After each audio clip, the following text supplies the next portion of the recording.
Hello folks, have a new video here. I wanted to show you how to use the let function with a little system that I have been working on. Let's take a look at what this is doing. What we have here is a list of drop downs here, and I wanted to point out that this drop down list is created from a range, meaning that and the range is this helper A2A. What that means is if I come over here to my helper and add something new, another thing, as it were, here, and another result, let's go ahead and add that. And so when I come back and take a look at this, if I choose one of these, notice another thing pops up, and I get my another result with what I'm going to show you on using let. I don't get an answer here on my if statement because this is not in the if statement. I'd have to go in and modify the if statement and add that in there. So let's take a look at what I'm doing with let. I'm going to go ahead and delete my formula out of there and start from scratch so you can see how this works. Basically, I have a helper column. And what I've done is take this analysis, that's the data that's in here, and I'm taking that data and the part of the if statement that would be the result if this is chosen, and I've put it in this second column here. So this is my analysis, this is the next step. So you can see here, this is my analysis, this is my next steps. So I just built a helper column because it's going to make this work better with this, this VLOOKUP instead of an if statement. So let's get started. So let's say equals let. Now let is a new function that allows us to define certain parts of this with a word and then use the word in our formula. So here's what we're going to do. Let test, I'll just name it test. It could be anything except the actual name of a formula. Let test be equal to this data here. Now I'm going to put in this data here and I'm going to leave it open-ended. So all of column C. And I think it's going to be really important that we lock this range, because otherwise if we copied it down, well, I won't lock it, I'll show you what happens. So we're going to let test equal to that, and then we're going to let the result equal to, here's my helper column, and my result is going to be equal to column A and B of the helper column, but I'm going to leave it again open-ended. And come back here to my let function didn't finish. Okay, so I've defined the two areas. Test is C2C, result is helper A2B. So now let's write the formula.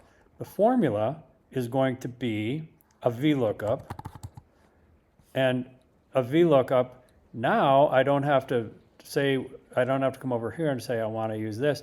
I'm going to use test as my lookup, and I'm going to use result as my VLOOKUP table, and that's going to look in the second column, and it's not sorted, and I should be able to hit enter, and sure enough, I get the word fluency.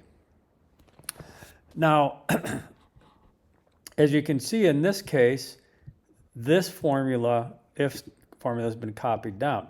Well, let's see what happens if I copy this down. I've got a problem, and I can tell you what the problem is. I'm going to undo that. The problem is I didn't lock this range. So let's lock this range.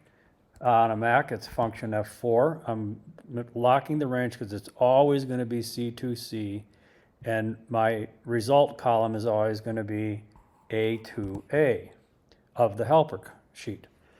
Okay, so now I can copy that down. I could have let Google do that for me, but now notice what happens when I copy it down. And again, it's always going to look up my VLOOKUP correctly because I've locked the cell references.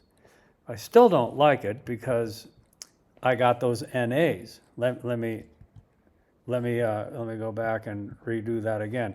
So I don't like these NAs in here. So let's fix that. Well, actually, let me just get rid of that and say, I don't want to copy this down. I just want this to work as an array formula. So I'm going to, on a Mac, on a PC it'd be Control, but on a Mac it's Command Shift Enter. That,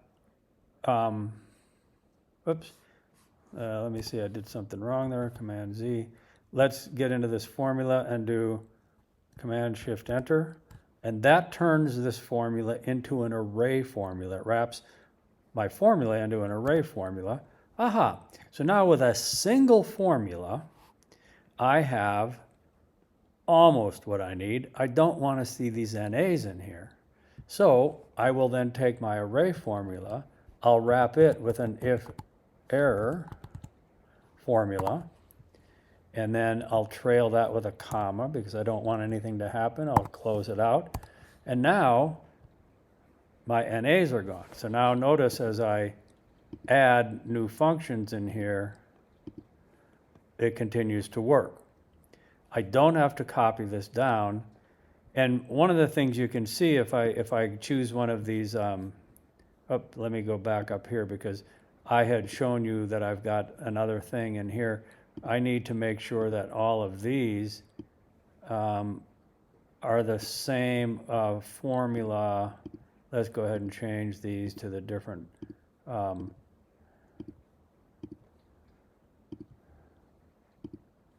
and let's go to another thing, and let's just get rid of these guys real quick. Okay, so you can see I don't have anything here unless I choose something.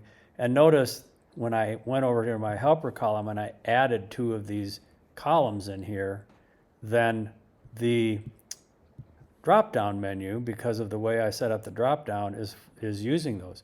If I were to come over to my helper column and get rid of these, and then come back over here, and now notice these drop-downs are no longer here. Those ones I had put in there are no longer there. Let's go back and undo, and add those back in there just to show what you can do if you have another piece here. So helpful to use a helper column, and we're using it for both our drop-downs and this. One last step we could do, because right now this formula, single formula, doesn't need to be copied down. It's an array formula. It's in this cell. But what if I wanted to put it in this cell? And the way I could do that is to copy this whole formula with the exception of the equal signs.